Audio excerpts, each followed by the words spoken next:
M Thippeswamy. ನಾನು ಗ್ರಾಮ ಪಂಚಾಯತ್ ಸದಸ್ಯ ಇದ್ದೇನೆ. ನೀವು ಚೌಡೂರು ಗ್ರಾಮ ಪಂಚಾಯತ್ ಸದಸ್ಯರು ನೀವು? ಚೌಡೂರು ಗ್ರಾಮ ಪಂಚಾಯತ್ ಸದಸ್ಯ. ಹಾಗೆ ನಾನು ದಾಳಂಬ್ರಿಗೆ ಕಿಸಾನ್ ಸಮೃದ್ಧಿ ಗೊಬ್ಬರವನ್ನು ಹಾಕಿದ್ದೆ. ಅದರಿಂದ ನಾನು ಗದ್ದೆಗೂ ಬೆಳೆಸಿದ್ದೀನಿ ಗೊಬ್ಬರನ, ಅಡಿಕೆ ಗಿಡಕ್ಕೂ ಬಳಸಿದ್ದೀನಿ. ಹಾಗೆ ನೋಡೋಣ ಅಂತೇಳಿ ಗದ್ದೆ ಭಾಳ ಚೆನ್ನಾಗಿತ್ತು, ಅಡಿಕೆ ಗಿಡನೂ ಭಾಳ ಚೆನ್ನಾಗಿತ್ತು ಅದಕ್ಕಿಂತ ಮುನ್ನ. ಆಮೇಲೆ ಅದಾದ್ಮೇಲೆ ನಾನು ದಾಳಂಬ್ರಿಗೆ ಬಳಸ್ದೆ. ಎಷ್ಟು ಕೆಜಿ ಹಾಕಿದ್ರಿ ದಾಳಂಬ್ರಿಗೆ? 5 kg ಹಾಕಿದೀನಿ ಒಂದು ಗಿಡಕ್ಕೆ. 3 kg ಹೇಳಿದ್ರಿ, ನಾನು ಕೊಟ್ಟಿ ಗೊಬ್ಬರ ಹೊಡಿದಿಂದ ಅದಕ್ಕೆ ಲೆವೆಲ್ಗೆ ಹಾಕಿದೀನಿ. ಕೊಟ್ಟಿ ಗೊಬ್ಬರ ಒಂದು ಪುಟ್ಟಿ ಹಾಕ್ತಾ ಇದ್ದ, ಆ ಲೆಕ್ಕಾಚಾರಕ್ಕೆ 5 kg ಹಾಕಿದೀನಿ.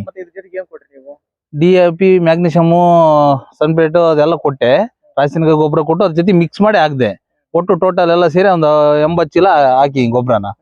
ಹಂಗಾಗಿ ಕಿಸಾನ್ 80 ಚೀಲ ಹಾಕಿದೀನಿ. ಇಲ್ಲಿ ನೋಡ್ರಿ ಎಷ್ಟು ಸೈಜ್ ಬಂದೈತೆ, ಕಲರ್ ನೋಡ್ರಿ ಬಹಳ ಚೆನ್ನಾಗೈತೆ. ವರ್ಷನೂ ನಾನು ಕೊಟ್ಟಿ ಗೊಬ್ಬರನು ಹಾಕ್ತಿದ್ದೆ, ಇದನ್ನು ಹಾಕ್ತಾ ಇದ್ದೆ. ಈ ವರ್ಷ ಚೆನ್ನಾಗಿ ಇಳುವರಿ ಬಂದೈತೆ.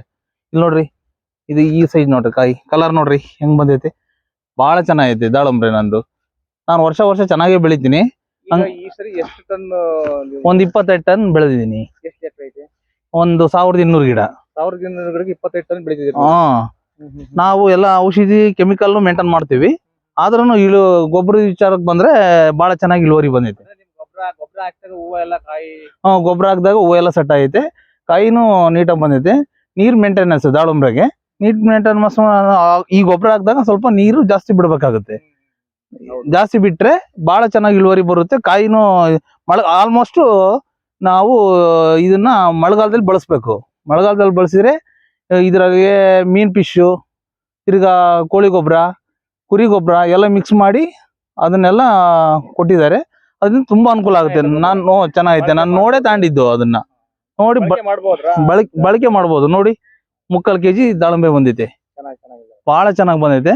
ಇದನ್ನ ರೈತರೆಲ್ಲ ಬಳಸಿ ಅನುಕೂಲ ಆಗುತ್ತೆ ಅಂತ ಹೇಳ್ತೀನಿ. ತುಂಬಾ ಥ್ಯಾಂಕ್ ಯು.